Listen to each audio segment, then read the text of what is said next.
Hi, this is Corey Johnston, and today's lesson is going to come from the first chapter in the book of Malachi.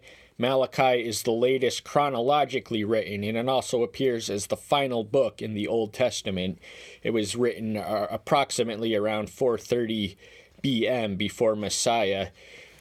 So the wall had been rebuilt and the temple had been reconstructed by this point, and yet there was a spiritual apathy developing amongst the priest, amongst the remnant that had newly resettled in Israel. And Malachi's letter is addressed to this priest who were failing in their duties and obligations, which were very sacred, yet they were treated casually and with laxity, and that is an issue that he points out. The aim of his indictment centers on the priest, but as the narrative unfolds, it directs to the entire people. But the people look to the priest. The priest had an essential mediator role, one that was not to be taken lightly between divinity and humanity. And so he reminds them of many of the standards. Now, as for biographical information on Malachi himself, we know nothing of his ancestry, nor much of his calling even. All we have is his message, but his message is powerful and it echoes throughout the centuries, and we're going to hear some of its reverberating of that echo as we read in this. The opening verse reads, "The message of the word of Yahweh to Israel by Malachi." Malachi's name translates as my messenger. So in the Hebrew language, names were more than merely symbolically significant. They were attached to someone with the expectation of fulfillment that they would fulfill, and Malachi fulfills his function as a messenger, and the source of his message is identified as Yahweh, and the target audience to which he's addressing is Israel, and it's from Malachi through Malachi from Yahweh. "I have loved you," said Yahweh. "But you asked, 'In what way have you loved us?' Was not Esau Jacob's brother, declares Yahweh, and I have loved Jacob. But I have hated Esau, and have laid waste his mountains and his inheritance for the dragons of the wilderness."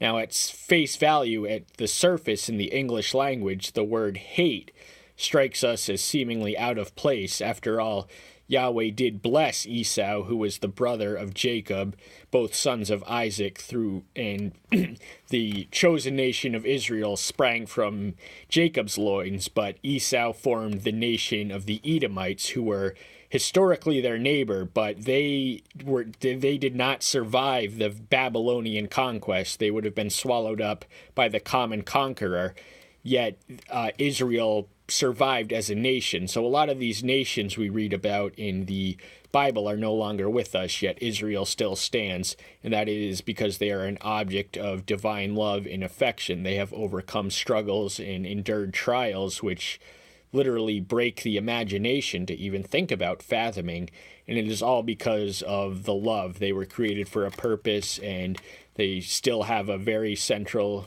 significant role in world events and in human history, whereas Esau, the Edomites, they were once a nuisance to Israel, but they have bigger problems now. "If Edom says, 'We have been beaten down, let us return and build the ruins,' Yahweh of hosts said thus, 'Let them build, but I tear down, and they shall be called border of wickedness, and the people against whom Yahweh is enraged forever.'" So any effort they expend or energy or effort is going to be futile and wasted, because it's ultimately going to come down, because Yahweh who creates can also destroy and take away. So any of their efforts are hereby declared doomed in advance of their occurrence, and that is part of the divine purpose of providence. Esau was not to survive as a nation, the Edomites. "And your eyes shall see, and you shall say, 'Great is Yahweh beyond the border of Israel.'" Now, Israel had a tendency to limit the scope of Yahweh's jurisdiction to their own nation. They were so self-centered that they sometimes seemingly forgot that Yahweh was the creator of the cosmos and the father of every nation on earth, in whom he is affectionately invested. Perhaps not to the extent of grace that Israel received as the recipient of his revelation and the carrier of his covenant. But that was a blessing and a curse, of which we are familiar with. A son esteems his father, and a servant his master. And if I am the father, where is my esteem? And if I am a master, where is my reverence? Said Yahweh's of hosts to you, priest, who despise my name. But you asked, in what way have we despised your name? Now, at this juncture in the narrative, he takes a dialogue in which he anticipates injunctions, objections, and rebuttals in a dialogue between the nation of Israel, personified by a single voice, and Yahweh, to whom they were supposed to be devoted to and representative of. And we see his standards. Now, the 6th verse opens with self-evident declarations. Sons naturally esteem fathers and servants masters. This is the relation of a subordinate to a superior. And we are similarly to be devoted to treating Yahweh as above us and exalting us. And through our subordination, we find our fulfillment. Yet when we neglect it, we do so at our own peril, and we are always the losers. And the priest despised his name. Now, the name Yahweh was of significance, so much so that it carried its own commandment in the Decalogue. So anytime anyone does anything in Yahweh's name, that carries ethical obligations and entailments to not disregard or disrespect or bring into disrepute that name. Yet the priests were falling short, and we're going to read of specific details and in what areas and how much they were sowing and why it was important and why it was significant and why it was worthy of mention. You are presenting defiled food on my altar. But you asked, in what way have we defiled you? Because you say, the table of Yahweh is despicable. So around this time, economic hardships forced many of the Israelite worshippers to settle for less in their offerings to Yahweh. Now, the sacrificial standards demanded a spotless animal, which was the typological significance was to be to the sinless Savior. So there could be no defects or deformities of any kind. And the reality is that the majority of animals did not fit the standard, yet they were so economically hard-pressed at this juncture in history that it compelled the priests to encourage the people to settle for less. But when we worship Yahweh, we have to bring our best, we have to bring our all, and any God that would lessen the expectations is not really a God worthy of worship. And when you present the blind as a slaughtering, is it not evil? And when you present the lame and sick, is it not evil? Bring it then to your governor. Would he be pleased with you? Would he accept you favorably? Said Yahweh of hosts. So these physical deformities and ailments he alludes to were disqualifying marks for sacrificial animals.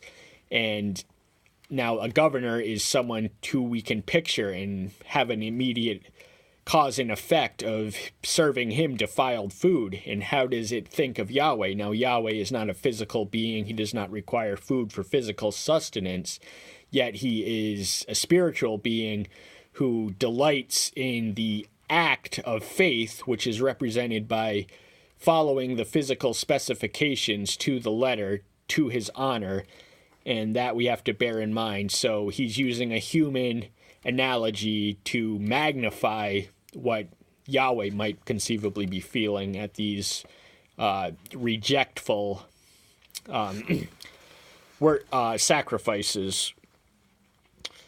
And now entreat the face of El to show grace to us. This has been done by your hands. Would he show grace to you? Said Yahweh of hosts.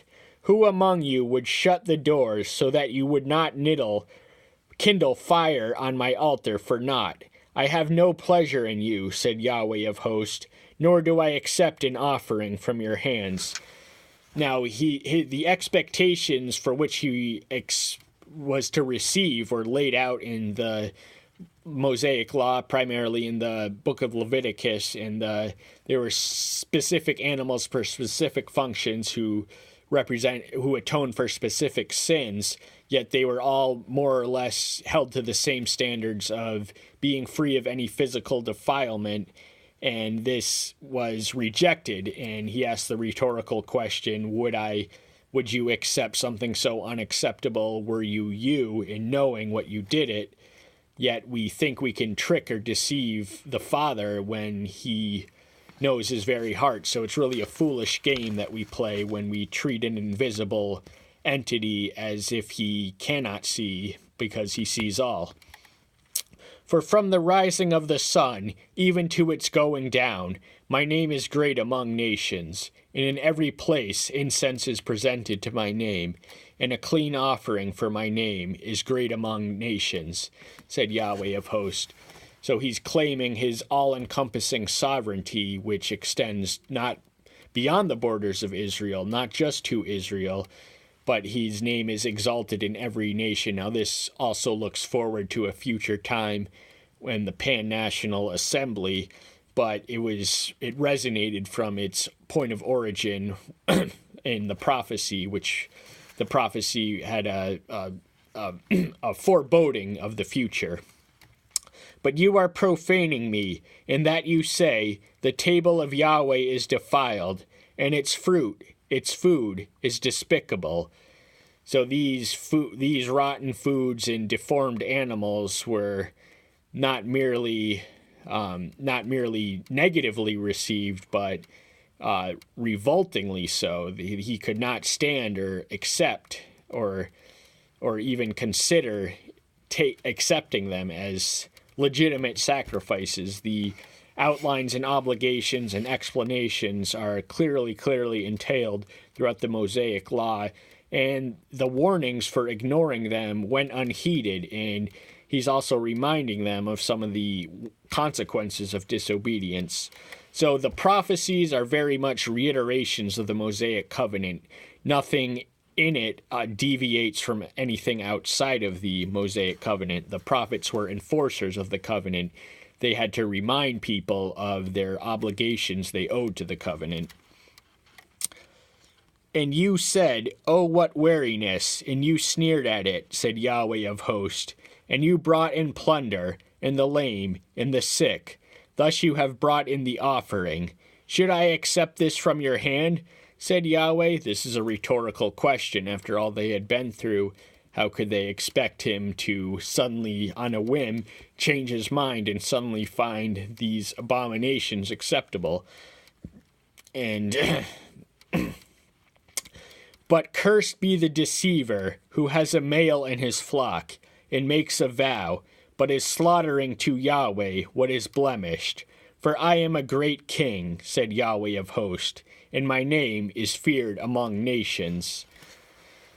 So they thought they were tricking Yahweh, but they were really only tricking yourself, because Yahweh is an omniscient, omnipresent being who knows all and sees all, and essentially is all. So there's really no way of getting around him. We think we can sneak and shortcut him, and this has an application for contemporary Christians when we don't tithe the full 10%, or we hold back on offering all that we have to give at any given point in time. There are literally thousands of occasions and opportunities throughout the day with which we have to give a positive witness and affirmation of the name that we hold in high regard, that name being Yahweh. And the third commandment is still very much operational and in effect, and we owe it to ourselves to give him our very best. Now, why would he demand our very best? And as I earlier stated, any God that would lower the expectations is not really worthy of worship.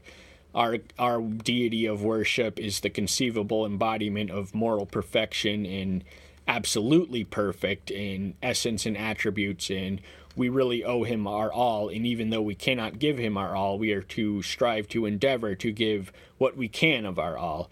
And that concludes today's message. Thank you so much. Tune in next time. Bye-bye.